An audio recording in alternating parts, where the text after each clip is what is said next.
Okay. So thank you everyone for joining us. Like I said, my name is Hannah Omokaye. I'm the founder of EcoSmart Club. At the EcoSmart Club, we are a youth group of climate guides, and we are focused on empowering young people in championing sustainability in Nigeria.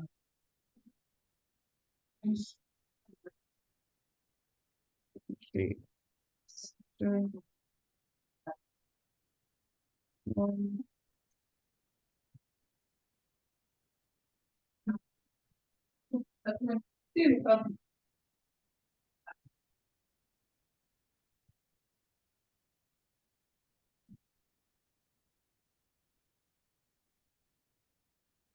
okay.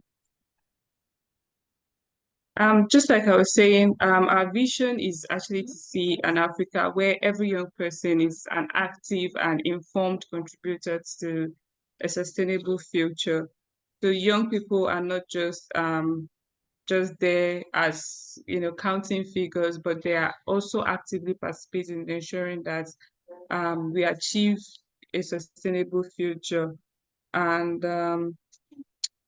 for today, um, our first webinar today is actually focused on how we can include people with disabilities into climate action. For us at EcoSmart Club, we started at 2023 last year, and we started going to schools to reach out to students to train them on sustainability. But for the first time, we are piloting, and we are going to be taking this message as well to specifically students with hearing impairments. And as we go further, we're also going to be moving to other students with different types of disabilities. And for today, for our discussions today, we have speakers amongst us, um, men and women who are experts in disability and climate change issues. And they are not just experts by by the virtue of learning or maybe studying, but they're also expert by the virtue of lived experiences. And to kickstart the discussion today, uh, I'm happy to introduce our first speaker, Madam Rama Amina Aldu. And Madam Amina is a spinal cord injured 38-year-old disability rights advocate.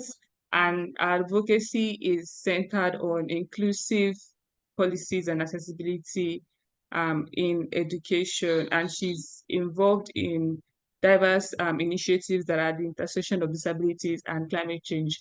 So this is exactly what she does, and she speaks at international platforms, at COPs and global summits. So guys, in the next 20 to 25 minutes, we're going to be hearing from Madam Amina. Can we please welcome Madam Amina? Welcome, Ma. Over to you. Hi. Hi, everyone. I'm honored to be here.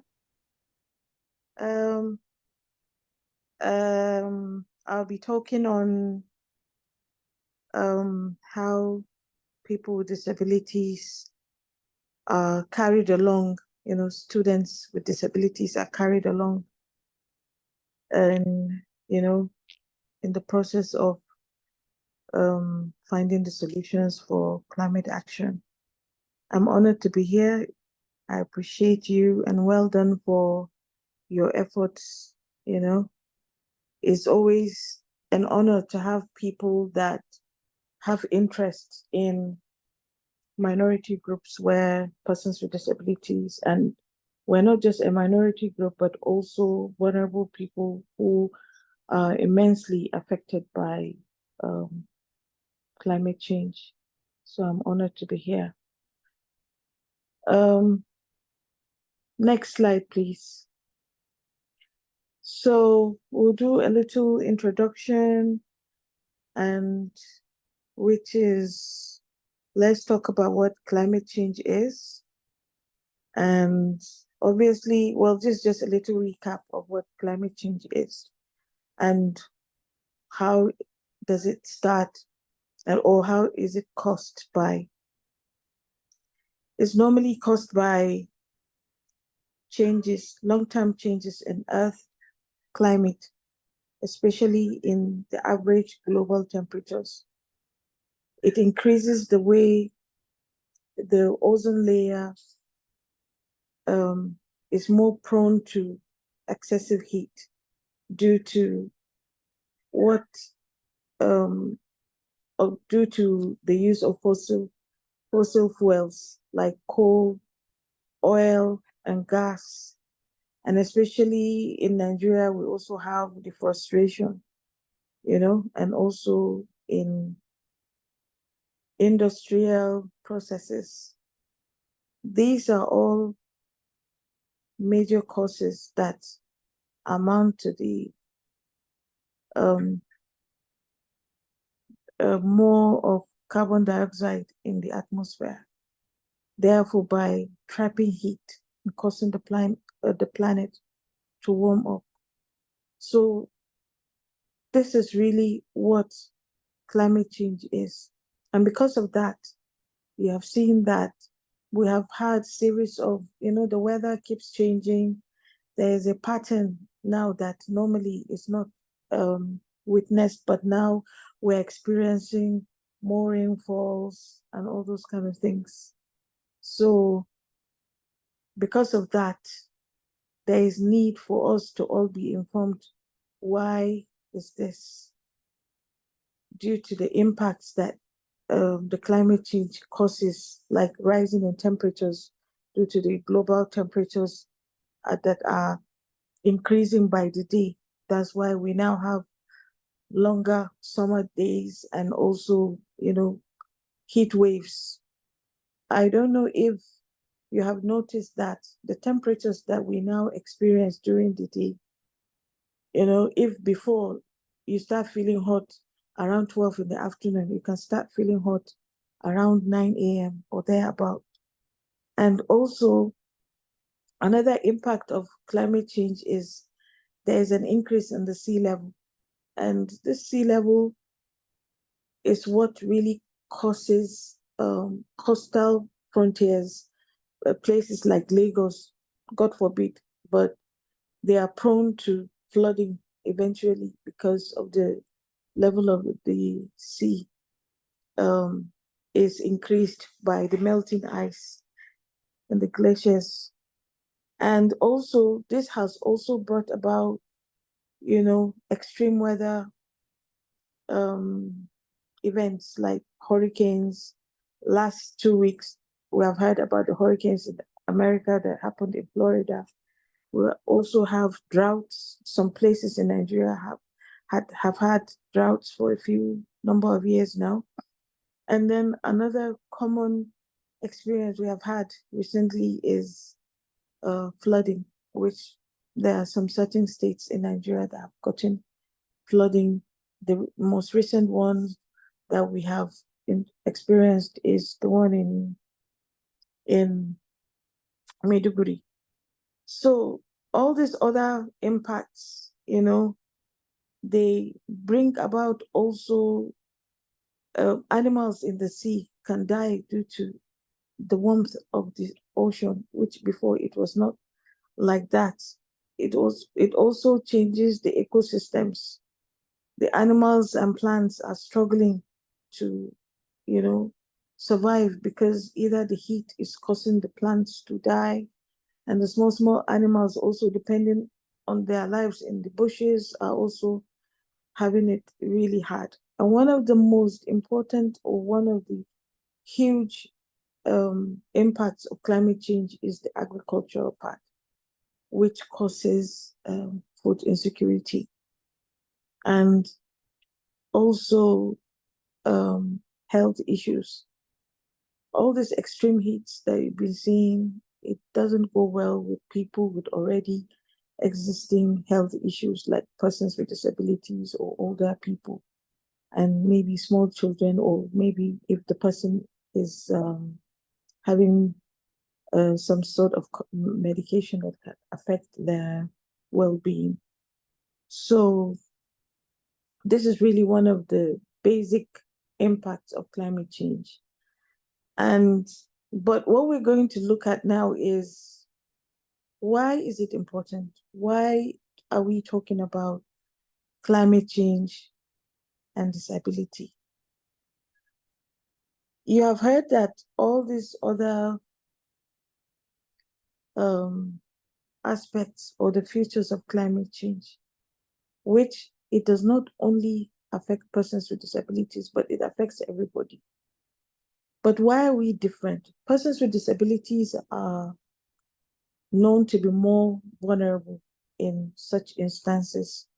Why? Because at such instances, due to our own either physical, mental, or sensory defects that we have, it affects us more, because already we are struggling to survive every day in terms of, being carried along, inclusivity, and all that kind of thing.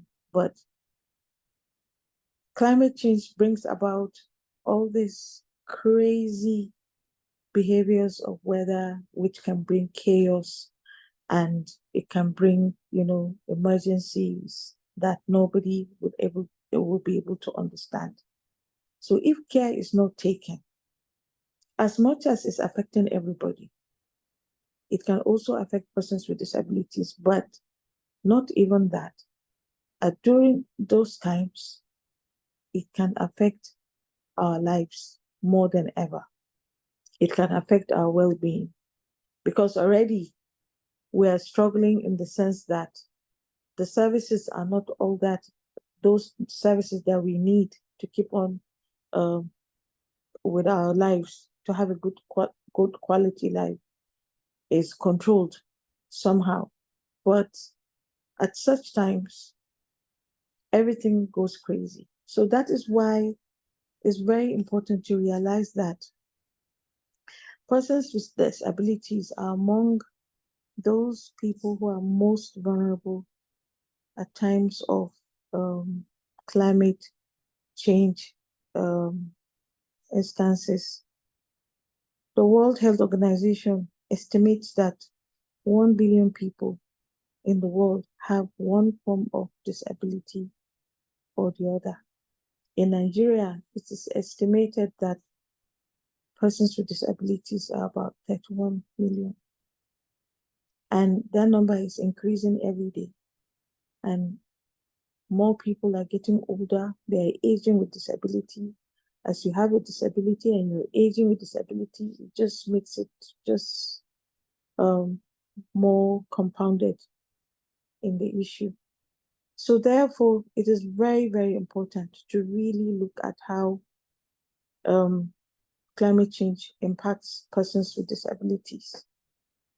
Because if it's not, then there's no much ways you find that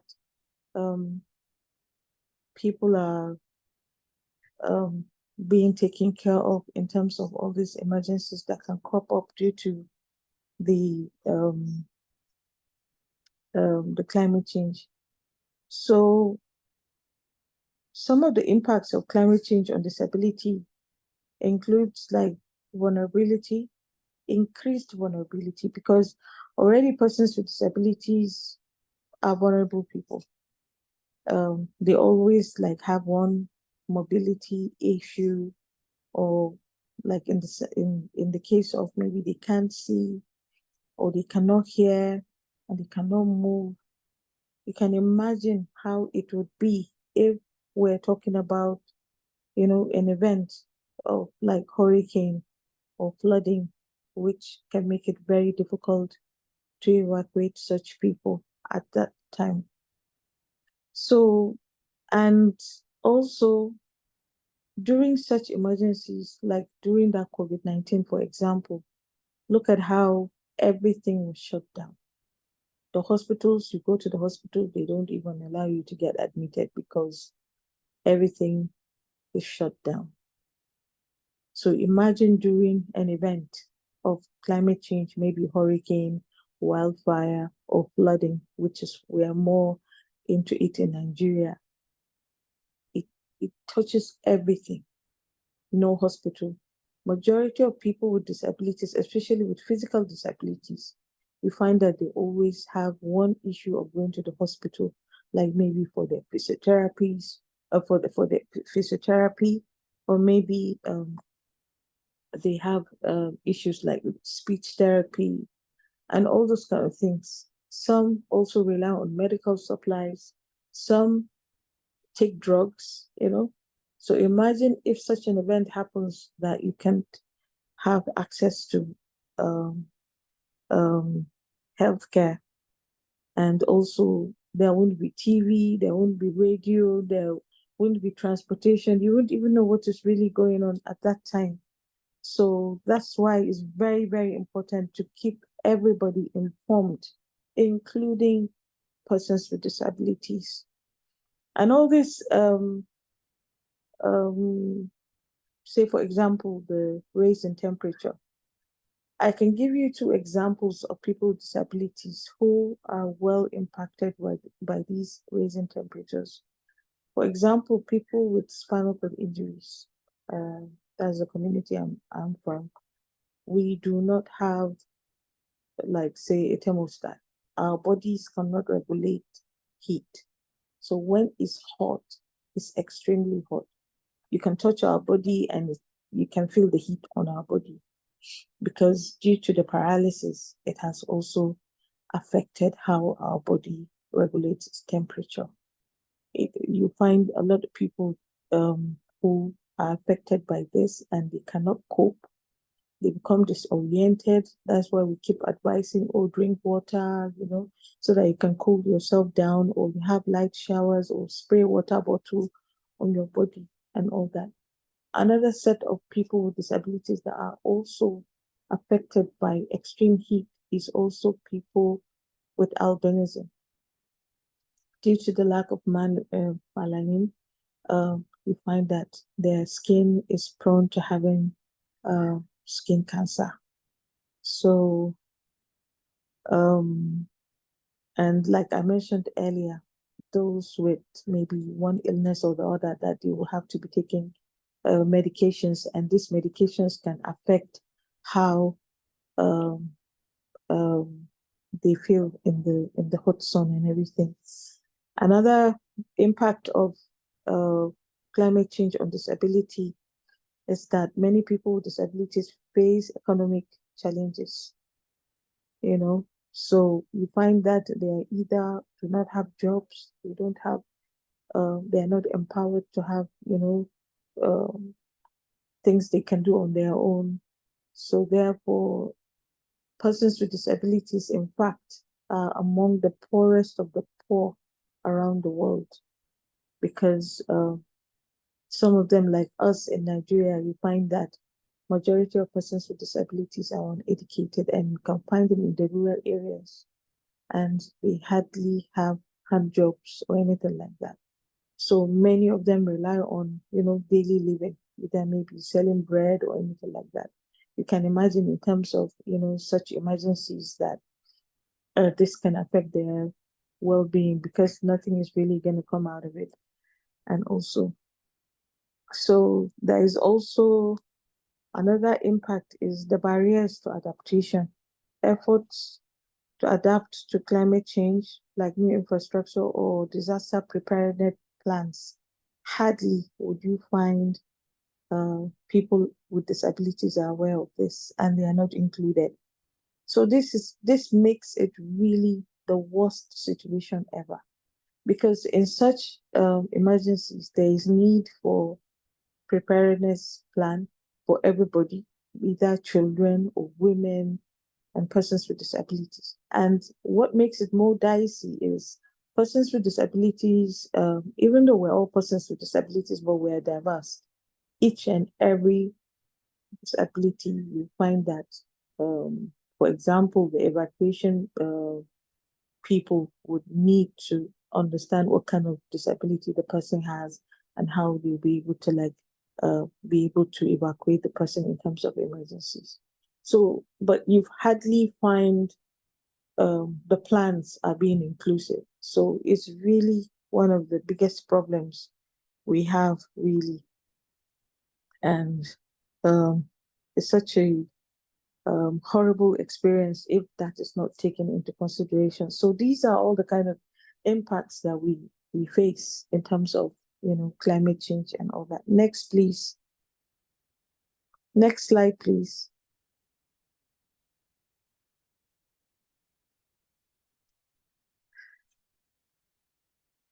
Thank you. So, um,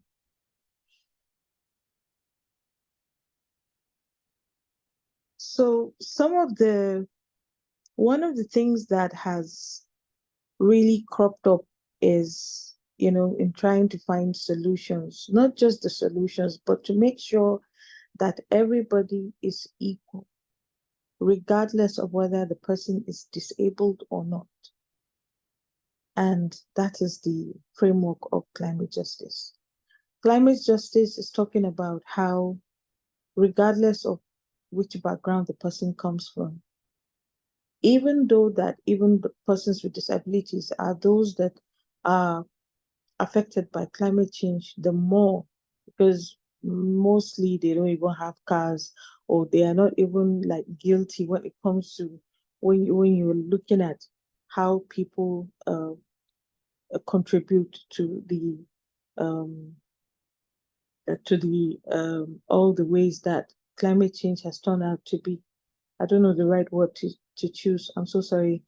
And they just found out that even if persons with disabilities are not that guilty, but they should also be considered in terms of the solution, in terms of, um, because if, again, they are not carried along at such times, it is also going to affect them.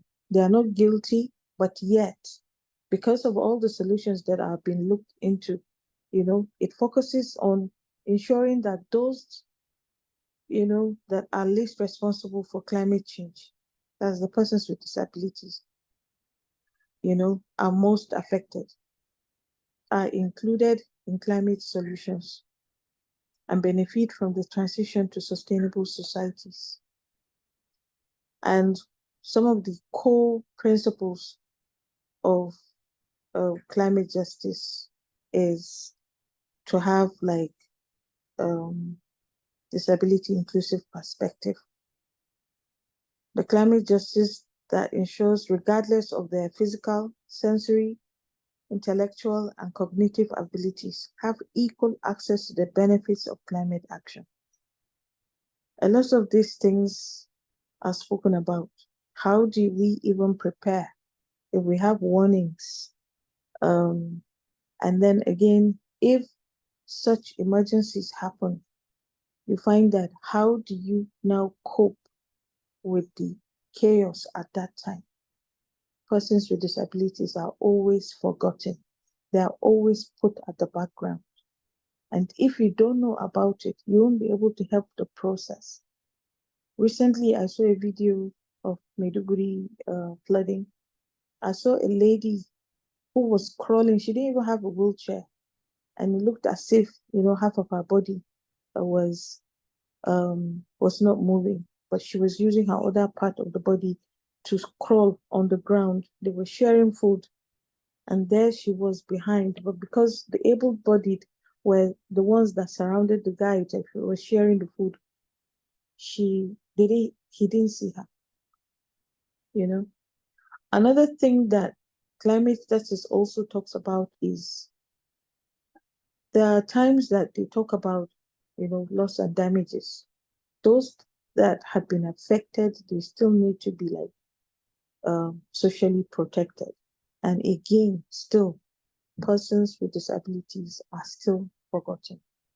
So therefore, the framework of climate justice is talking about never to leave anybody behind. If you're part of the problem, especially the persons with disabilities are less part of the problem, but they should be included in the solutions. Let them be put in preparedness. Let them be put in the solutions. Let them be put in whatever there is, whether it's a compensation, whether, it's a sharing of anything. Let persons with disabilities be included. Why? Because they are also vulnerable people. So the principles of inclusive climate justice is talking about number one, participation. People with disabilities must actively be involved in climate decision making. Unfortunately, not a lot of persons with disabilities are even aware about climate change, and talk less of how it even impacts their lives, and even talking about now them trying to make the decision because it concerns them. That is why it's very important for us to raise as much awareness as we can about this, because if the more people we have with disabilities are taking charge and making up the decisions is better, so that they don't do anything that concerns us and we're not there and we're not aware. That's why we have a slogan in the disabled people's community, which is called Nothing About Us is Without Us. So it could really help to have people with disabilities a fair presentation. The same way you're having men to present, women to present, the youths are now having a constituency during COPs, for instance. That is how you should also find people with disabilities who are supposed to also defend what is theirs in such times. Another principle is accessibility, ensuring that climate actions, communications, and emergency responses are accessible to everyone. This is very crucial. Um, Persons with disabilities have different needs, different wants. And during communication, if um, communication needs to be made appropriately, there are manners that communications need to be done. If this is because what is required for a cluster, or a group of community of the same disability might not be the same with another community of persons with disabilities. For example, the deaf, for example, need to have sign language interpreters. And these sign language interpreters, let's take, for example, we would want them to have knowledge of climate change. So you have to teach them what climate change is. You need to tell them the situations and all that, so that by the time anybody talking about climate change, it's just like science, for instance, where you have, terminologies and all that around that. So therefore, these sign language interpreters are able to communicate more effectively persons that are listening to them, because that is what is required for them to um, communicate with people that are deaf. The same thing also goes to people who are blind. These communications also need to be, some scripts need to uh, be in braille format, so that um, people that are blind will be able to like read and understand. And of course, we have posters that need to be, maybe in bigger uh, fonts, so that those that cannot look at small letters, they could see the bigger letters and all that kind of things. So also, number three is reliance and equity. Climate solutions must prioritize the resilience of the marginalized groups, including people with disabilities. This because whatever it is, people need to be empowered. Persons with disabilities need to be empowered, ensuring equity in disaster preparedness. Like I said earlier, anything that you're doing, once you train, you empower people with information, they will be able to, stand the test of time in terms of, whatever um, problem there is to come. They already know it's coming, so they can prepare, you know. And we as disability advocates will also be able to know that, okay, this will be better for this cluster and this one will be better for this cluster. But the most important thing in preparedness is resilience, protection, so that people don't suffer too much in terms of if there's an emergency or anything like that. So therefore, there is need, no matter what, to have advocacy for inclusive policy. Um, so now the issue now is educating students with disabilities on climate change.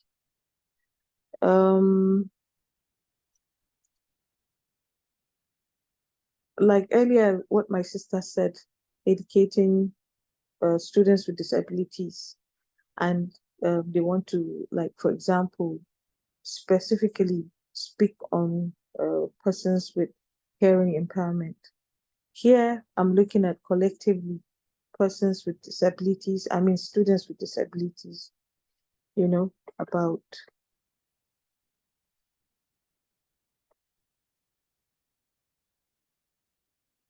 sorry,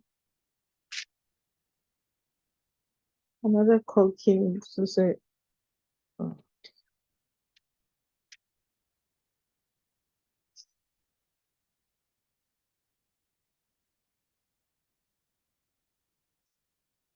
sorry. Another call came in. I'm so sorry. So teaching students with disabilities about climate change requires inclusive, accessible, and engaging approaches that cater for diverse learning needs. And, you have to use strategies based on, there's what is called, Apply Universal Design for Learning, UDL.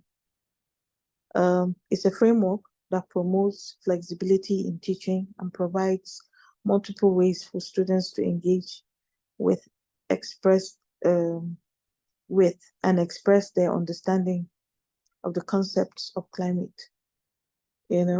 Um, the teacher needs to, depending on the disability, but it's really up to the teacher, for example, to use as many things possible.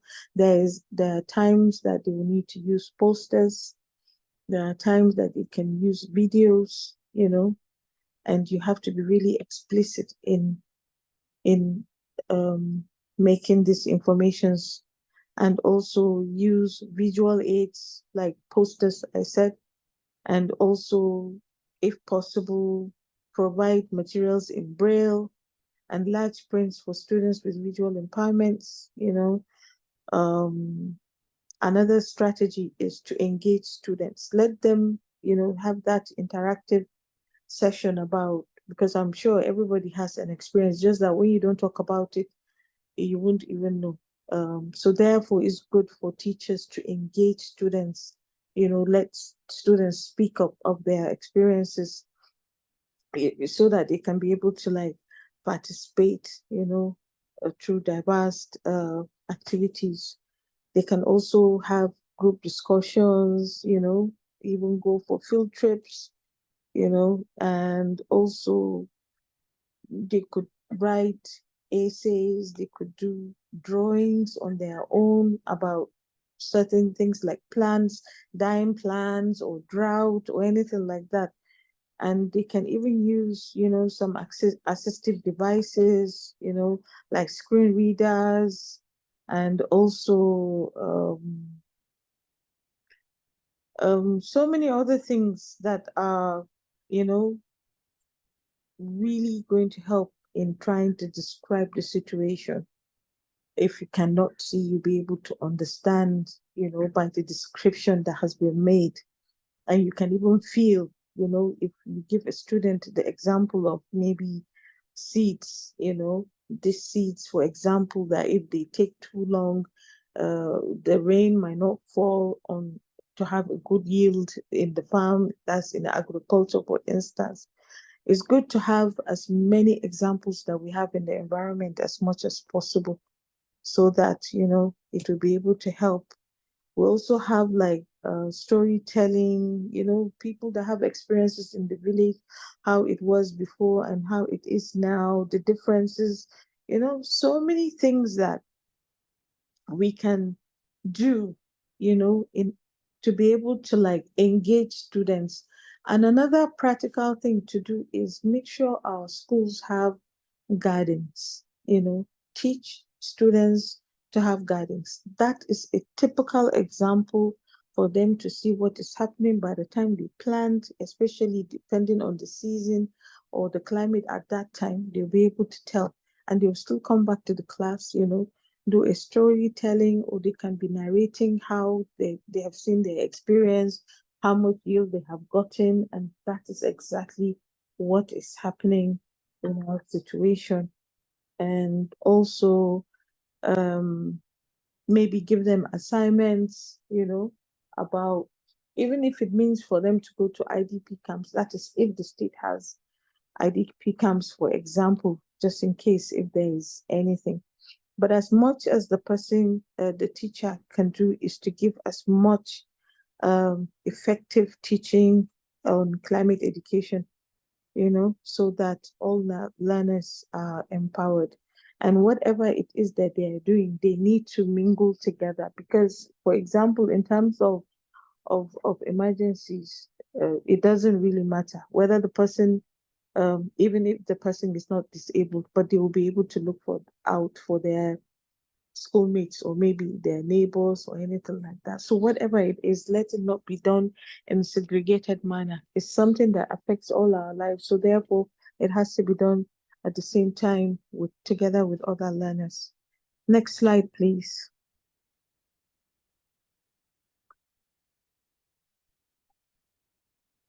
Okay, so I just felt it's important, to add this, and that is the call for action.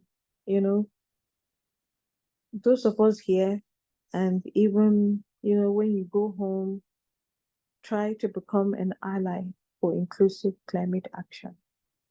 I have stated the points here. Advocate for disability inclusion in local, national, and international climate policies. Without us being specifically mentioned, let it be explicit.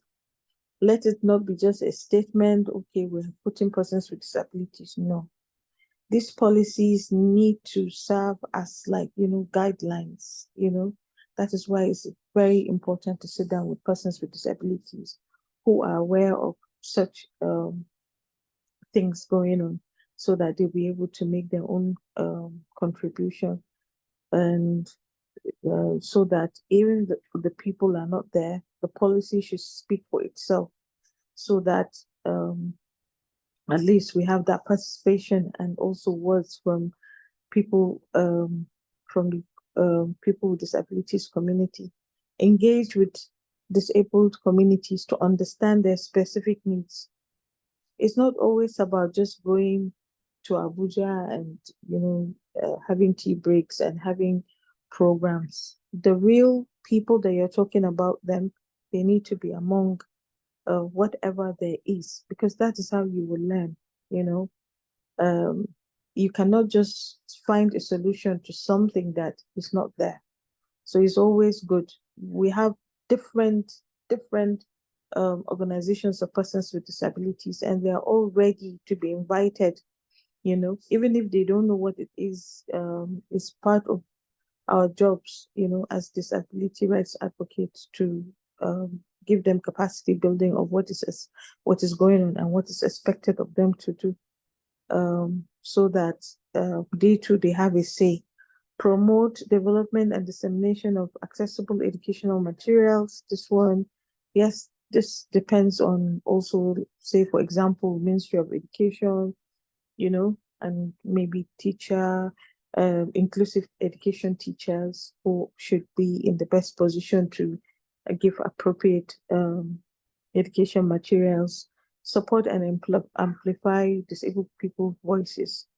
I know we're talking about disability, but it doesn't really only rely on persons with disabilities to amplify our voices. That's why I said become an ally. Becoming an ally is like, brothers that are working together for that common cause. So please and please try and become an ally, because even if persons with disabilities are not there, and you happen to be on a round table where discussions are being made about persons with disabilities, as an ally, you will be able to come up to say, why are they not here? Even if we have one person with disabilities, okay, what about the other clusters? Because we are very diverse community and all that kind of thing. And you won't be able to know that unless you become a friend. And that is when you'll be able to like become an ally. Why? Because you believe in equity. And that's just the best thing to do. Encourage research and data collection on the impact of climate change and on disabled individuals. I saw a video as well, the Maiduguri flooding. One of the Jonapit chairmen there was saying, disabled leaders, I think, I'm not sure whether it was the chairman, but he said even after like the fourth day, they did not know where some of their members were, in Maiduguri. And they were talking about, they tried to call them, they didn't know, they couldn't reach them. Maybe they lost their phones or anything like that. And it was not like they had everybody's name, to know, okay, you go there. Once, it's an emergency, everybody is just such a chaotic situation. That is why it's good for people to be informed so that at least they'll be more composed and know what to do in such times. So, but unfortunately, um, this is one of it because as you know what is happening, or even after a flooding incident or something like that, you'll be able to contact groups, collect data and see how the situation was. Because the thing is, after a flooding, for example, any incident of climate change, there is every possibility that it can happen again. So it's good. Let's use the data for research and data for improvement for the next time. You know, push accessible disaster preparedness and emergency response system tailored to people with disabilities. Yes, this is very important. It makes it more inclusive, and but you have to put your heads together. You know, like what works for you. Like now, I have a physical disability. What works for me is different from my brother who is deaf, for instance. You know, so collaborate with climate organizations to ensure events and resources are fully accessible. Yeah, they have a lot of reports. They have, you find that they're very sensitive documents that people need to be aware of, but unfortunately, they are not done in appropriate formats for other disabilities like the cognitive disabilities and sensory disabilities to even comprehend what is happening. Uh, just foster partnerships with disability rights organizations to integrate their expertise. Actually, there is no way there are no two ways about it. There ought to be collaborations. There ought to be this synergy or the kind of, you have to form a kind of, you know, a kind of, doing work together so that you'll be able to like help the community how best to go about um, some of the issues that they need to table in terms of um, getting the right means. Because the problem with disability is one has to have the knowledge, one has to have not expertise per se, but you need to know what you're into. You need to know why you're doing it and who you're doing it, so that you will know exactly and how the rightful manner to go about it. So it's very, very important, to always get in touch with organizations of persons with disabilities.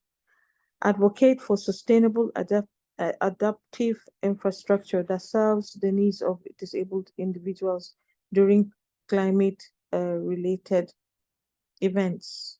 You know, as allies, you would also need to advocate, whatever it is, let it be sustainable.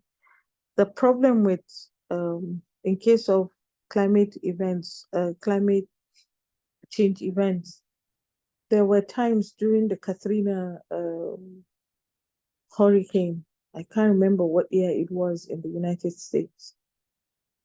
They evacuated people, for instance, persons with disabilities. But would you believe many of them died? Not from the impact of the hurricane, but because the services were not there. The shelters were not accessible for persons with disabilities, and it made it really hard. And before you know it, they kept coming outside to check, and they end up seeing the person dead. So whatever it there has to be a synergy from the beginning to the end. Inclusion is the key word. Persons with disabilities must be included.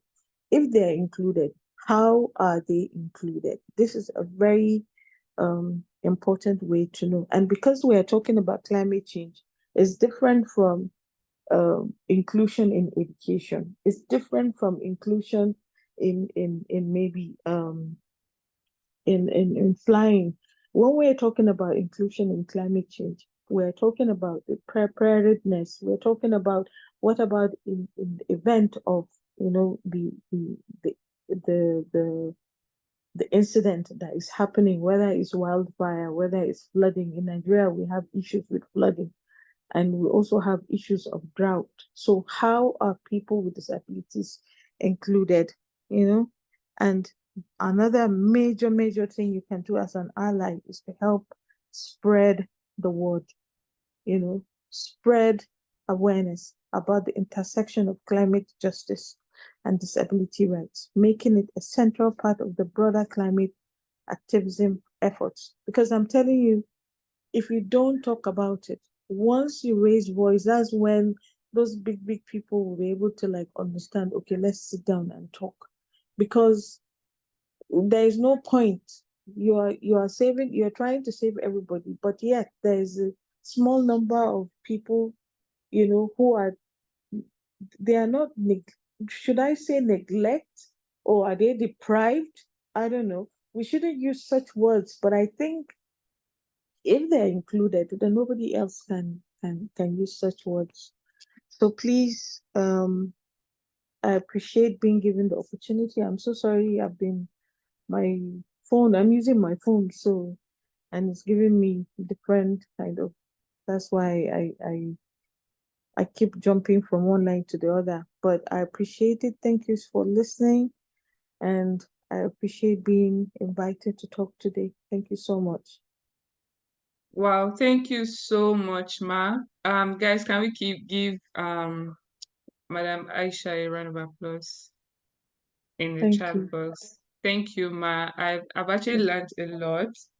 And I think Thank you. one part that really that I can really hold on to is, how you said we can communicate with persons with Mm, disabilities, using stories, using group discussions, even I am asking them to draw or finding ways where they can express themselves. So I think these are very, very insightful approach that we can take.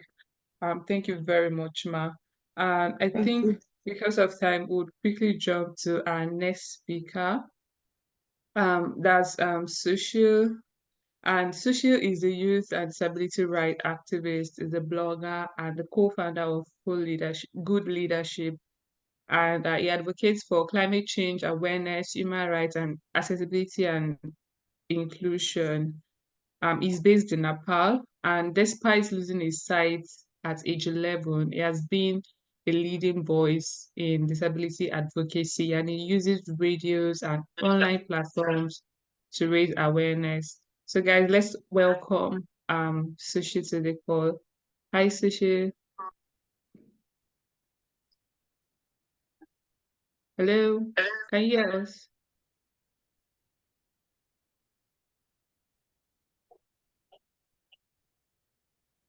Sushi, are you with us? You're muted.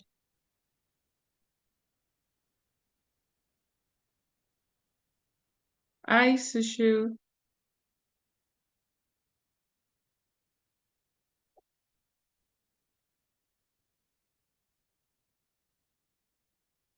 Hello.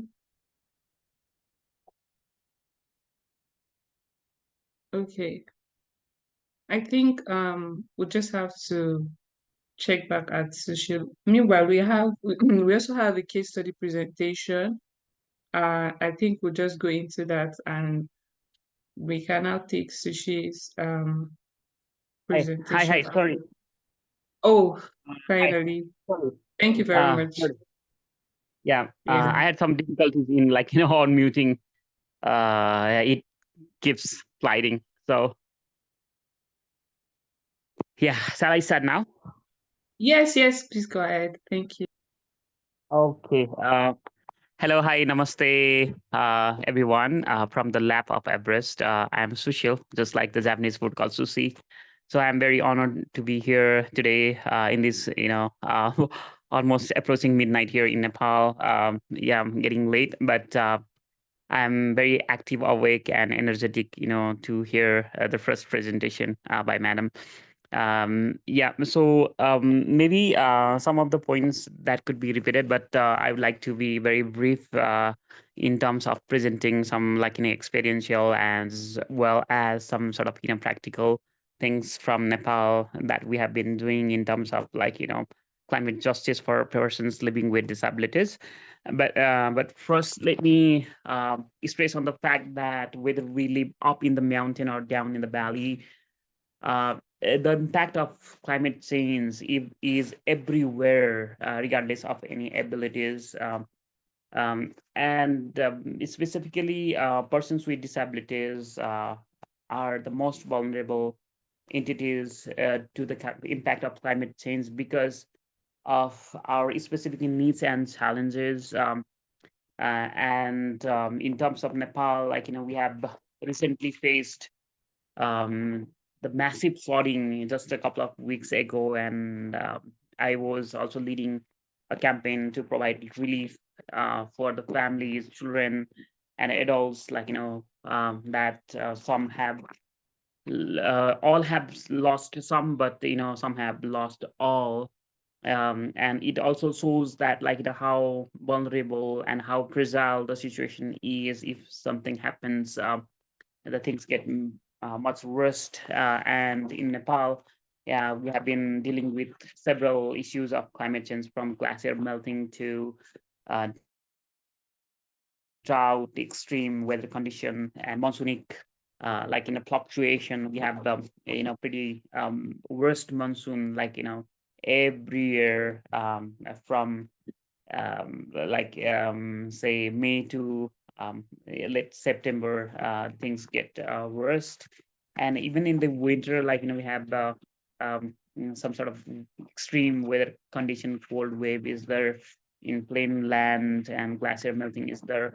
Yeah, so because of all these things we are dealing with, and what I would like to present is that inclusivity really matters.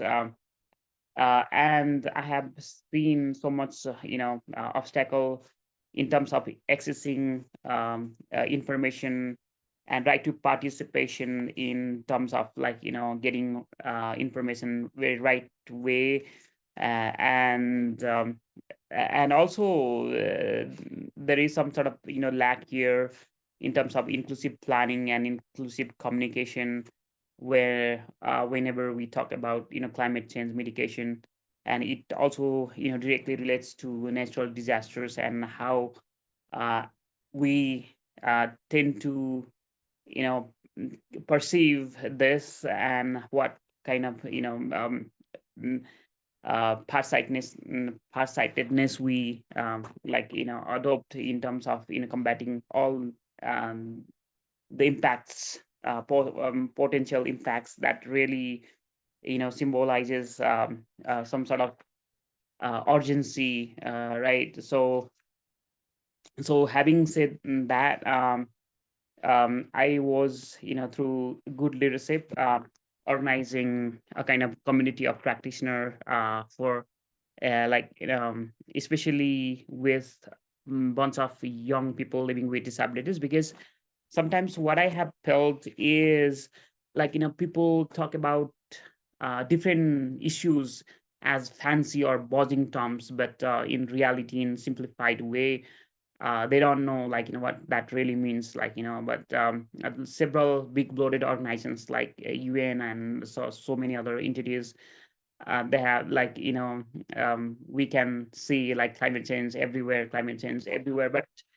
but it is equally important that people should be able to understand, contextualize, and localize the different underlying issues of climate change, and this would understand this by heart. So, in order to make them feel the ownership of their campaign, we created a community of practitioners, of young people living with disabilities, and we train them about different things like climate justice and intersections between young people living with disabilities and climate change, and also about early warning system and accessible communication, and how to disseminate or like how to handle different relief operation if disasters happens.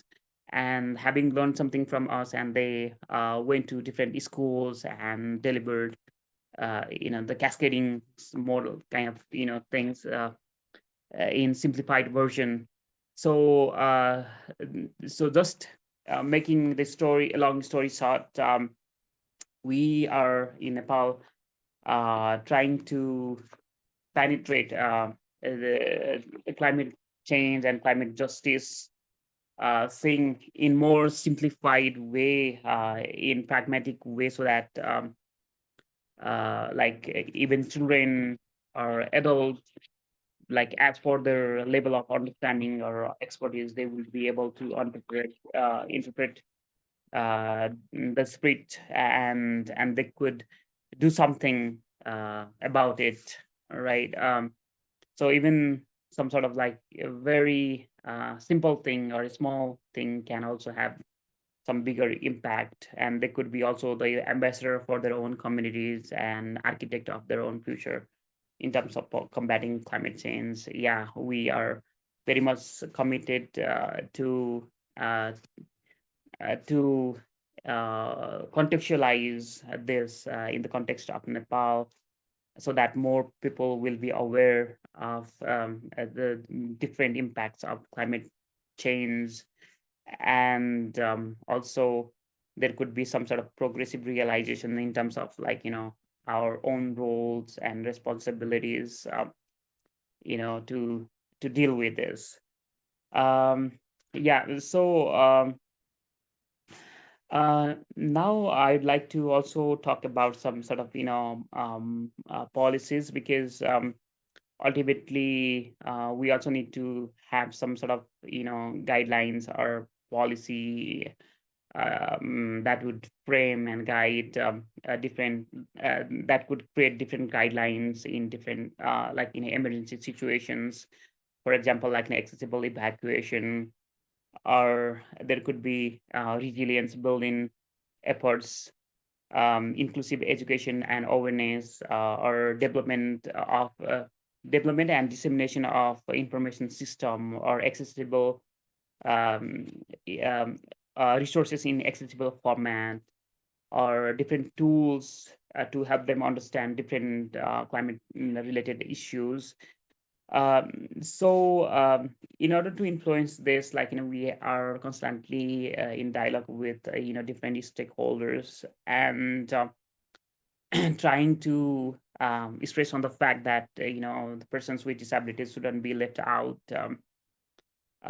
right from the planning to implementation. So there is some sort of gap between perspective and practices, but bridging this gap, and like having some sort of meaningful participation of persons with disabilities is very crucial to us. That's why like we have created this community of practitioner, and like making them ambassadors, to advocate different things about climate change. Um, yeah, so I think the other things about like call to action or different aspects of climate change, climate justice has been already mentioned very clearly by our first speaker, which I not like to repeat. Yeah, so yeah, this is the thing that we are doing in Nepal, and we really want to go together. We really want to grow together. So our spirit is just like going together and growing together, so that we could combat the impacts of climate change more collaboratively, and we can also co-create and learn something from each other as well. Yeah, so your experiences could be some sort of lesson learned from us as well, because I already told that the effect of climate change can be seen everywhere, in every corner of the world. Yeah, so yeah, I'd Thank like to you. thank you for this wonderful opportunity.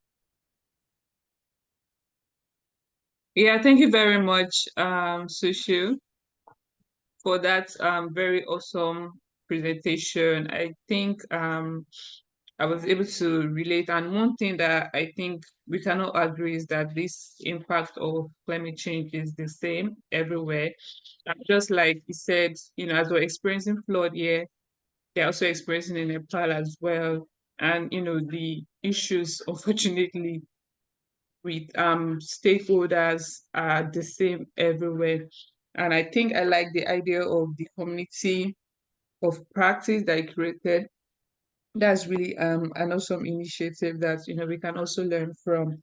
Having a community of practice of youth with disabilities that are able to advocate for policy change and are also able to train others. I think is really important, because at the end of the day, is who wears the shoes that the shoes pains the most, and do you guys know exactly what you need. As much as we want to be an ally, it's very important to also co-create that community among people with disabilities. And I think that's what the EcoSmart Club could do with our clubs in school. So thank you very much for that presentation. Hello, thank you everyone for that has joined since the beginning. We really appreciate. And we're moving on to the last speaker, and after which we are going to be taking questions and answers if you have any. So, hi, Mabo. Yes, hi, Hannah Okay, and thank others. you very much.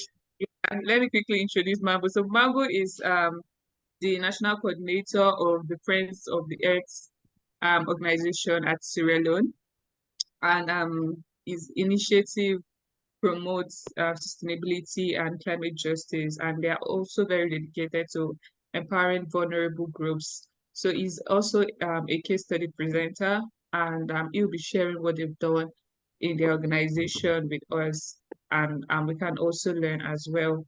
So over to you. Thank you. Yes, thank you very much. My colleague presenters. Thank you very much. I really appreciate.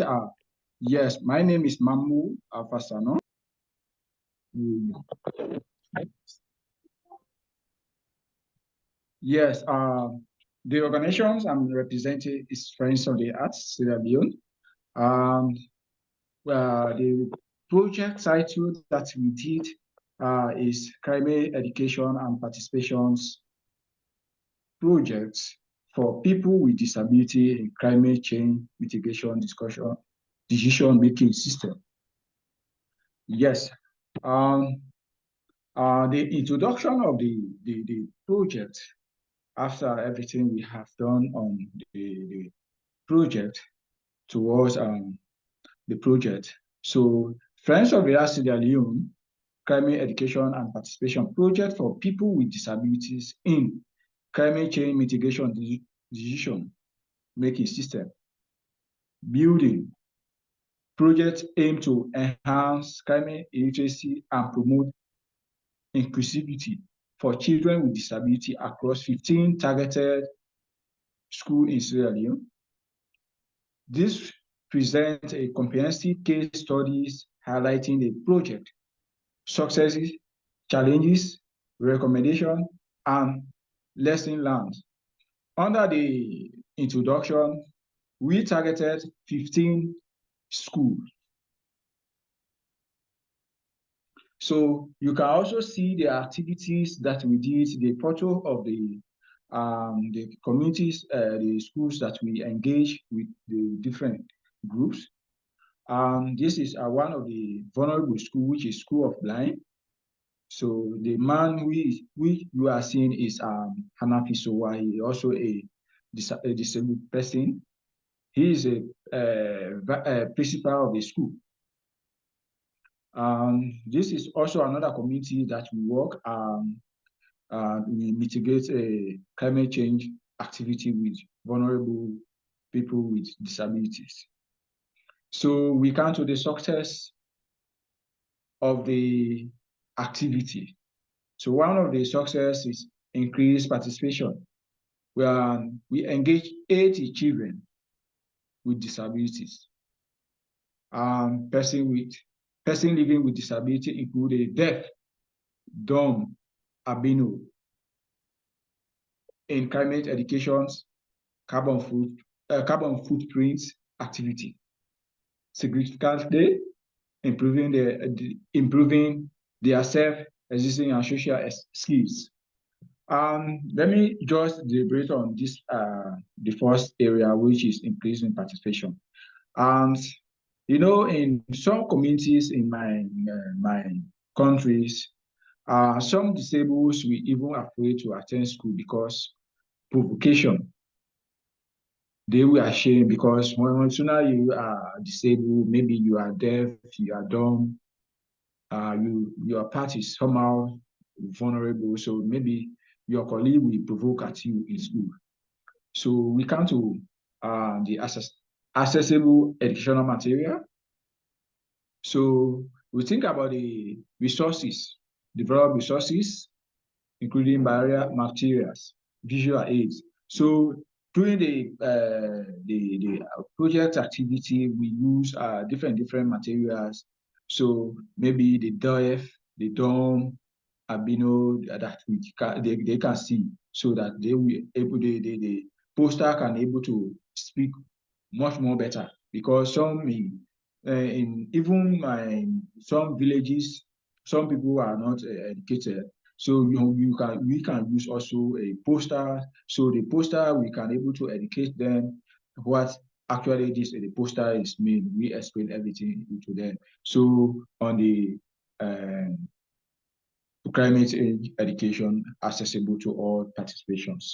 So we think about the teachers, which teachers capacity building. So inside the project, we trained 50 teachers, but more than that, we trained 50 teachers, inclusive teaching methodology, how they can able to teach with their various schools, with equipping them to support learning need effectively. So how best they can able to adapt so the marginalization in the various schools we stop actually, because some maybe why make some of the children who they are living with disability, they are more drop out from school because of provocation. So mocking at them in school. So sometimes they will stop. But like in my community, one side we have a school of blind. So only the disabled are attending that particular school. So maybe they are more attending in that school. So that's why even why you see that the man with the walking stick, he is a principal of the school, so he can speak to them better because he also a disabled. So we think about the other community awareness. So in the project, we also raise community awareness among parents and community regardless the importance of including children with disability, carrying the discussions leading to enhanced support. So in the community awareness, we also invite different parents then, all those children who are living with disability, their children are not attending school. So we also engage them how best we can also they can also start to attend the school. So we do this so to be more peaceful within the society, to work in harmony with also. So tomorrow maybe they will be a future leaders. So we also think about a collaborative partnership. So we also establish a partnership with different NGO, government agency, facilitating broader community engagement, resources sharing. So we engage with different institutions, how best we can also get the resources for the near future, how best we can able to expand the project activity. So we come to the challenges. Under the challenges, we think about physical barrier. So we think about physical barrier. Many schools have inadequate infrastructure, limiting physical access for children with mobility. Like these mobilities, we think about some disabled unless they use the wheelchair and others. So some of them are not, they are lack of mobility, and also the infrastructure system in some schools is very poor. So some parents are also raise a concern on this when during the meeting with different stakeholders about this, and also the school management with the children.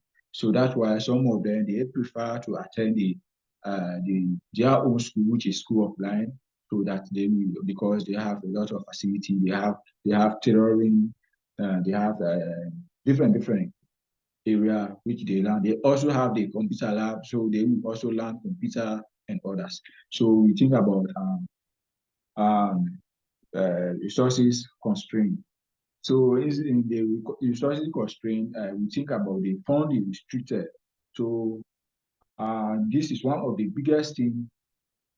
We also want to extend the activities in various community or various district or various region, but the resources is very little. So this also the resources that we use for doing the implementation was donated with some of our friends at diaspora that they give us this initiative, they support it because I presented the initiative to them. So they said the initiative is very good. So let us come together and do this particular initiative and do these particular activities to amplify within the society. So the materials, the educational material is not enough because these particular people, they need a thorough, special material that we use to speak to them. When you think about the albino, you think about the deaf and the dumb. So they need to have a particular material whenever you are speaking in the climate change issues towards to them. So you think about the particular educational instrument that you use to speak to them is very more good. So we think about also the cultural stigma. Stigma surrounding disabled led to hesitance among some parents. So I said it earlier on because while some parents they also afraid to send their children because school, because some of them are disabled, because the stigmatizations in the school is very provocation. So some of them know, they say no, I will not send my children to school because the provocation is too high. They will also ashamed because they were not expecting what God did to them. So, but um, so during the project, we also encourage them to also actually send them back to attend the school. So the parent them, some of them accept, but some of them still have challenges to send their disabled children to school. But we are still emphasizing how best we can able to reach out to them. So we can devise our needs, which is disabled, the wide range of disability among participants, necessity, more individualized approaches which provide challenging within growth setting. So a very necessary some participants we are happy, and some other participants we are not happy because they will also ashamed of what actually they are facing within the society. So the provocation and others. So that's why some of them actually they say, no, I'm not going to school because I am deformed, I'm disabled, I'm this, I'm that. So that is it. So one of the lessons we think about the lesson learned, we think about the infrastructure improvements.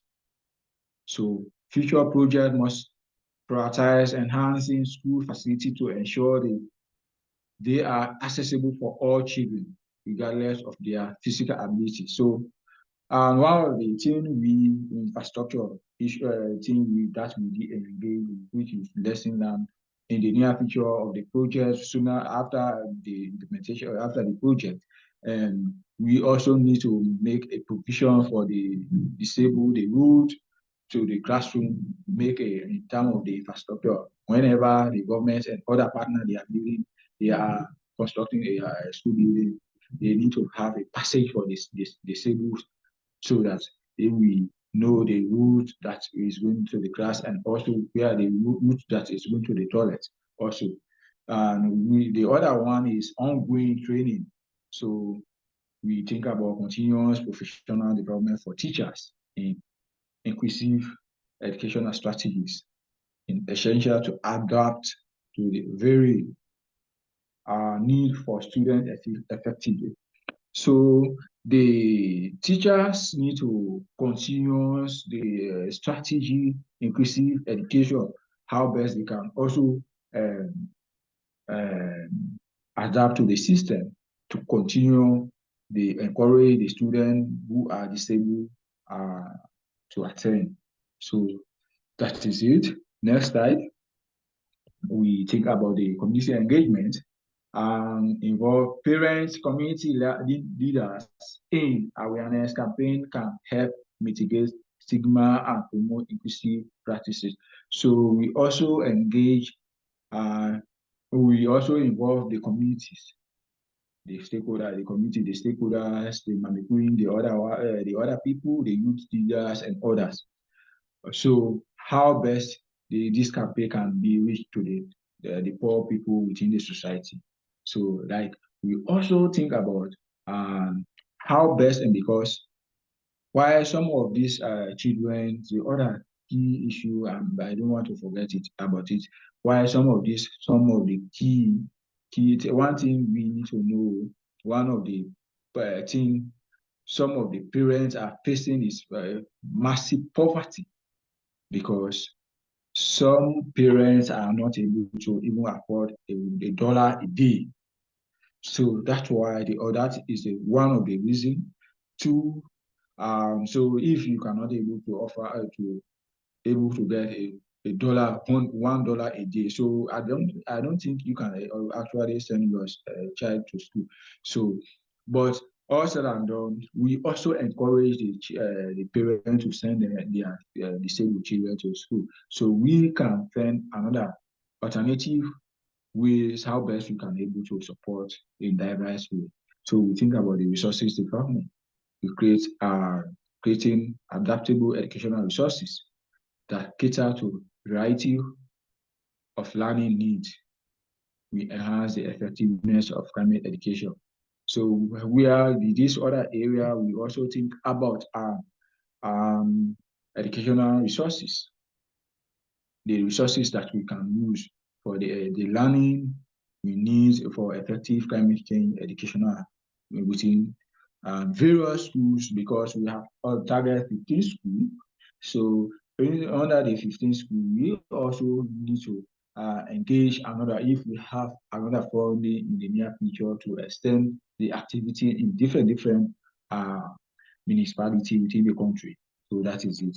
Next slide, which is recommendation. One of the recommendation, which is sustainability.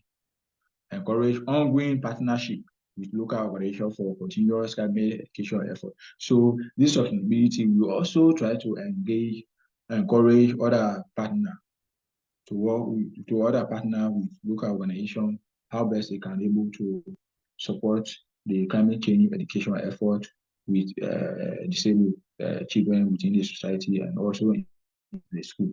So that is it. So we also think about the policy advocacy to work towards integrating climate education into national curriculum and local policy. So this is also very key.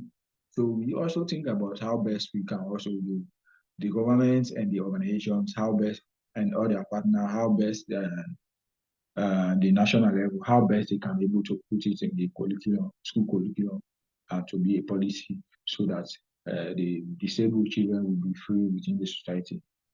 We think about the scalability, explore opportunities to extend the project to other schools. So this is also a very key, how best we can also get another opportunity to extend this activity because we target 15 schools for the first phase.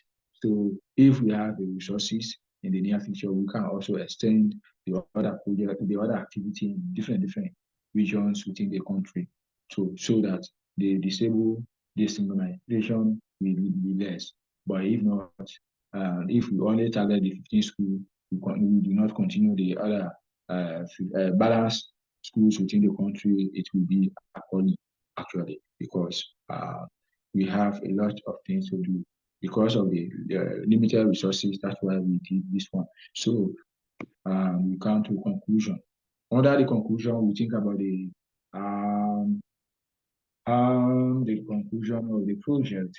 We make a project has made significant strides in empowering children with disability in studying. So inside the project, the project is we try to empower uh, a lot of children who are living with disability within the society. So today, they are also educating their colleagues within their various municipality. So they are actually, some of them actually know the address, how best they can be able to adapt to the climate change environmental issues. So I don't want to forget, last year also, we also engaged, we also work together, the disabled children and other disabled institution schools.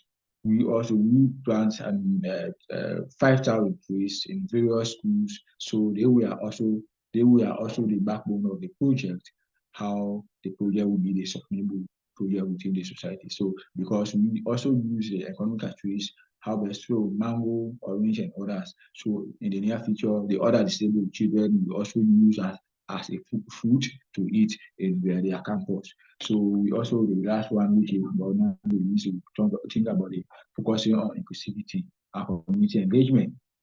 The initiative has not only increased climate awareness but also foster a supportive environment for children with disability. So under this, the advocacy has been gone far as far as in different locality in different uh, uh, diaspora level. So we also think about the addressing the identify challenges and apply lesson learned with be clear for the sustainability and scalability of the future initiative. So in this one, so we also they think about the sustainability, scalability of future initiative and the lesson learned. So that is it. So we have a lot of things to do. So towards this particular project in the near future to extend this initiative with different disabled students in this part of the country. And likewise, in various parts, and maybe my colleague from Nigeria and other countries, Nepal and others. So I'm appealing how best we all, because I'm not disabled, but I'm also an activist.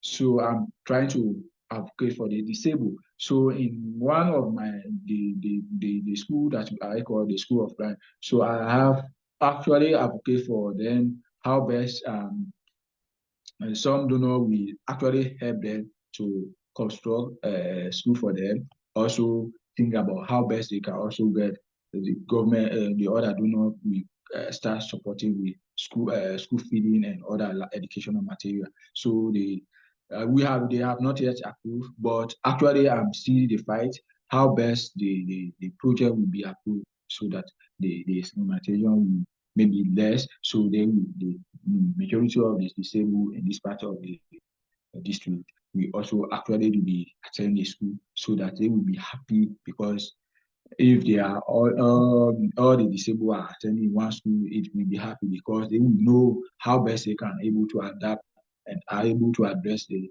issues within themselves. So that is it. Thank you all. Yeah, thank you very much. Um, thank you so much for sharing the amazing work that you're doing. Can you guys confirm that you can hear me because it's raining right now?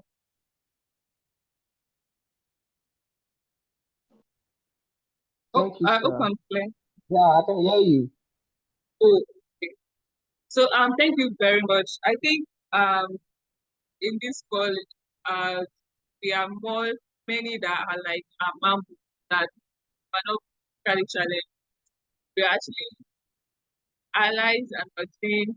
But I believe that from this session, everyone was starting about what as young people to ensure that drive conversations and empower them, not just like me telling them what to do, so empowering them by themselves to be able to take action and so um, drive, be a part of policy making. And like the idea of task training, which is what we did mainstream to first started. We had a task training as well. And I think that was very, very important. I think Madam um Madam that our first speaker already mentioned a similar idea to how to engage interpreters and teachers that we on how we need to educate them on climate change so that they can also. Thank you very much. Do we have any question that you can share, or can also share one thing that that so does anyone have any question or something they'd like to share?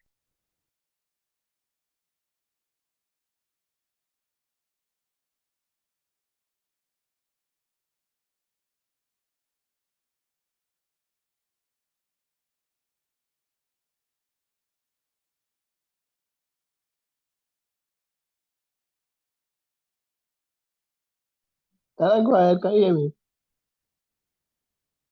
Yes, please go ahead. All right. Good evening, everyone. Thank you so much, EcoSmart, for this opportunity. Thank you so much, all our speakers. It's really, really challenging, and it's a challenge, to see the work you all are doing in the inclusive ecosystem. Yeah, I want to ask this question. I think one of my challenge has been relating with people with disability has been uh this concept that I've heard to heart. I heard this somewhere, but I want to be sure if that concept is correct. And it's this idea of disabled people do not want to be helped to do the things that so that unless they ask for help. In such a way, how do you relate to somebody who has disability and to now talk of engaging them in sustainability advocacy? Thank you, Joshua, for that question. I think Mr. Mambo can give insights on that. Yes, thank you very much for the wonderful question. Yes, let me just deliberate on actually the question that you asked.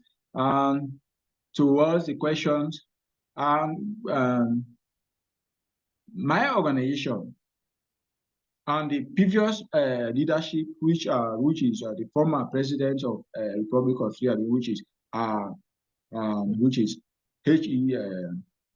Ernest Bai Kumar, and during his regime, He gave a ministerial position to one of the disabled. He was also a minister of social welfare and children affairs, actually. So based on that, there was a lot of developments they did to promote the vulnerable, the disabled within the country.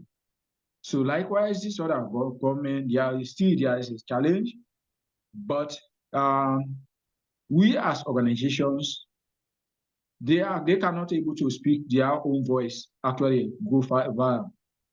So we as organization, we as civil society activists, we are advocating for them, actually, because we look resources for them, how best they can able to stay where they stay, because government created a quarter for them, build a lot of structure for them, so they are living there, actually. But what they eat and the schooling, the government also builds school for them. But the other challenge is the food and other things. So we as organization and other partners, donor partners, we are always advocating for them how best they can able government and other partners can able to support them in terms of the food and other learning material. So that is it. Thank you very much, Mambo, for that insightful response. And I think one thing I can also add, based off on what Sushi and Madam Amina shared earlier, is that it's not just enough for us to say we want to help them, but we also need to empower them to help themselves. So in the case of Sushi now, what they did was create a community of practice of young people with disabilities. So they asked themselves, and I think it makes more sense because that's where the vision comes. So yeah, it may not be like totally true regarding, them, but it depends on how you're approaching it. Maybe you're approaching it from a savior mentality, or it should actually come from a place of collaboration, or anything you want to do with them, collaboration and helping them to be the change, just like um every other vulnerable groups. And they will also tell you that there's nothing that they do that they cannot do.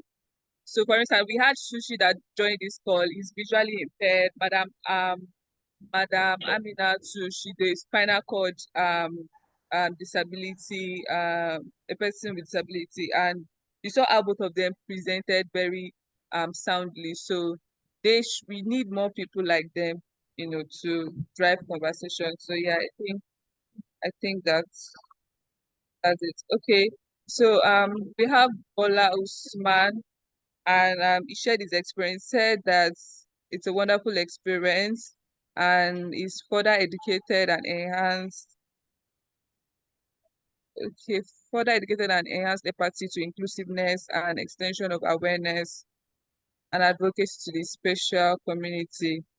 He said the Sierra Leone case study is worthy of domestication, and luckily, platforms to be leveraged upon in Nigeria.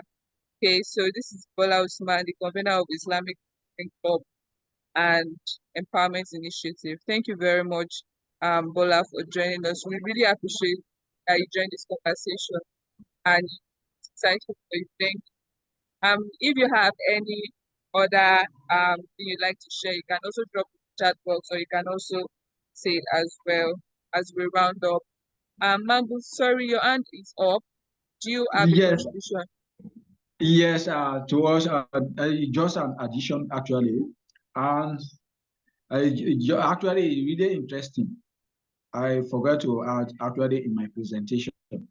One of the school that also we actually engage them, which they have a lot of disabled. They have a farm which they are working there. They have farm, they plant cassava, sweet potato, maize, pepper, and others. So because they also use during the lunchtime uh, to eat during the lunchtime. So this is also amazing uh, wonderful initiative, the particular disabled school that they have actually. So they are living in harmony. So they do not actually depend on maybe actually in maybe donor funding and all the partners. They actually help themselves. They also plant rice, which is IVSC, rice farm. So they have. So maybe then few days ago, Daniel, I will share with you the photos later.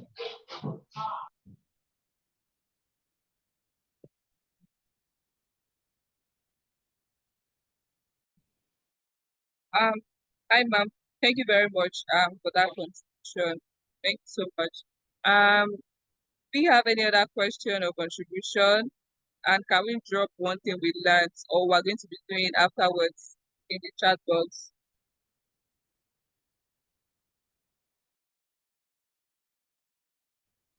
Thank you, Usman. So Usman said that empowerment to all category of persons is key, and climate change has no boundary, rich, poor, beyond ethnicity and faith. You know, everyone is vulnerable. Thank you very much for that contribution. Yes, everyone is vulnerable. Whether you're a poor person or you're a rich person, it will affect, it's affecting everyone. And that's why we have to work together. So I think for me, one thing I'm going with is that I need to be an ally for people with disability. As I grow and I become a stakeholder, I should also look out, for disability communities, ensuring that they're included.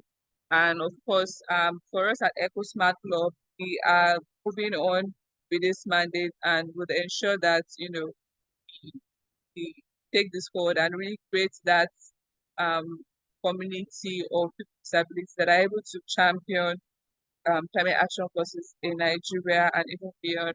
So thank you very much everyone who has stayed to this time, and apologies for ending late. I'd like to also appreciate our partners and funders as Leave Africa Youth Health Service for this opportunity, for seeing this amazing idea and saying, okay, by supporting you to carry this on. So I want to appreciate them and Susty Vibes as well for the Zoom platform. And after next week, we are actually going to two schools, one on Wednesday and another on Saturday, where we're going to be speaking with students with hearing impaired in Ibadan. And if you're in Ibadan and you'd like to join us, please reach out to us. It's my number, so you can message. So on Wednesday and on Saturday, so we can talk about how you can get there. That's if you're in Ibadan. And if not, you also learn about, how it went on our social media. Thank you very much, guys, for joining. So many people that I don't know on this club, but I really appreciate that you joined and so shared your insight. So thank you, guys, and have a and yes, thank you to our speakers, ma'am, and Sushil and Madam Amina in absentia. Thank you, guys, and bye, everyone.